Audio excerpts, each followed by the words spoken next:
junior girls football কোন কোন জায়গাৰ পৰা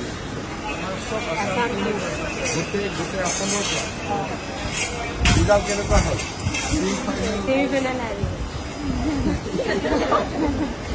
ছেমি ফাইনেলত হাৰি গ'ল এতিয়া ইয়াত ৰখি আছে যে যাব আপুনি স্পৰ্টছ ডিপাৰ্টমেণ্টৰ নে টিচাৰ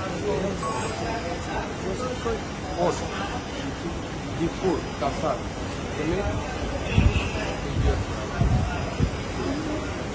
দে বাবা ভালকৈ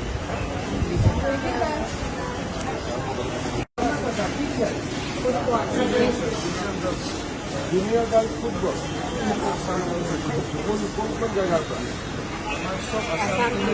গোটেই অসমৰ পৰা ৰিজাল্ট কেনেকুৱা হ'ল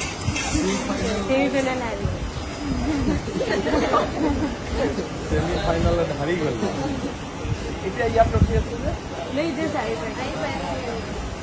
যাব আপুনি স্পৰ্টছ ডিপাৰ্টমেণ্টৰ নে টিচাৰ ক'ত দিছপুৰ কাছাৰ